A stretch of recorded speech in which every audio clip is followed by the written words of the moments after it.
4 বছর পর প্রবাসী স্বামী দেশে ফিরল। মনে কত আনন্দ। এত বছর পর ঘরে ফিরেছে, কতই না খুশির দিন কাটবে আমার। এটা ভেবে মনটা ভরে উঠতেছিল আমার। মনে মনে সিদ্ধান্ত নিলাম এবার একটা সন্তান নেবই। কিন্তু আমার স্বপ্ন যে আমার জন্য মৃত্যু নিয়ে ফিরে এসেছে এটা আমি ভাবতেও পারিনি। দেশে আসার পর তার মাথা ব্যথা জ্বর লেগেই থাকতো, কিচ্ছু খেতে পারতো না, বমি করতো, মাঝে মাঝে বলতো যে তার হাতের পেশিতে ব্যথা করছে, রাতে প্রচন্ড ঘামতো, ডায়রিয়া হতো। আমরা ভাবতাম হয়তোবা এক দেশ থেকে আরেক দেশে এসেছে তাই এরকম হচ্ছে। গ্রামের ফার্মেসি থেকে সাধারণ ওষুধই খেত, কিন্তু তার শারীরিক অবস্থা দিন দিন খুবই খারাপ হতে থাকে। মোটামুটি 1 মাস পর সে আরো বেশি অসুস্থ হয়ে যায়। সাধারণ ওষুধে তার আর জ্বর কমছে না, সাথে ডায়রিয়ায় কাহিল হয়ে যায়। আমরা তাকে স্থানীয় হসপিটালে নিয়ে যাই। উপসর্গগুলো দেখে ডক্টর কিছু টেস্ট করতে দেয়, কিন্তু সেগুলো হসপিটালে হবে না। আমরা আমার স্বামীকে নিয়ে শহরের বড় হসপিটালে গেলাম। টেস্ট করানোর পর ডক্টর যেটা বললেন সেটার জন্য আমরা কেউই প্রস্তুত ছিলাম না। আমার স্বামী HIV ভাইরাসে আক্রান্ত। আমি যেহেতু তার স্ত্রী, এই জন্য আমাকেও ডাক্তার টেস্ট করাতে বললেন। সবকিছু পরীক্ষা নিরীক্ষা করে দেখা যায় যে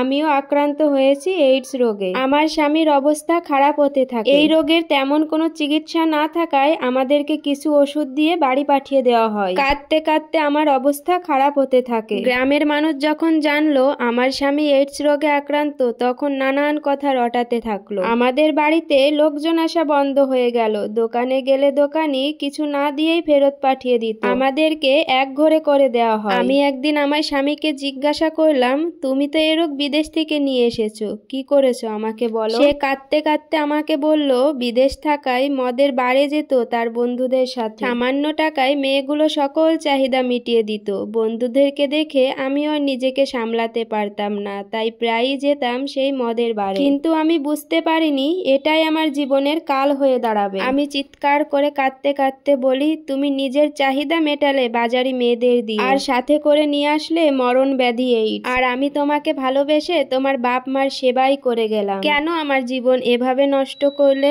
আমি বুঝে যাই মৃত্যু খুবই কাছাকাছি। আর কোনো চিকিৎসাই নেয়নি। কি তীব্র যন্ত্রণা পেয়েছে আমার স্বামী। ওজন কমতে কমতে 22 কেজি হয়ে যায়। হাজার হোক স্বামী তো, এতদিন তো তার পাঠানো টাকাই খেয়েছি, তাকে ফেলে কোথায় যাব। আমি আমার সাধ্য মতো তার সেবা করেছি। 1 সপ্তাহ আগে সে মারা গেছে। শেষ কাজে আসেনি কেউ, কয়েকজনকে টাকা দিয়ে শেষকৃত্য করা হয়। এবার আমার পালা।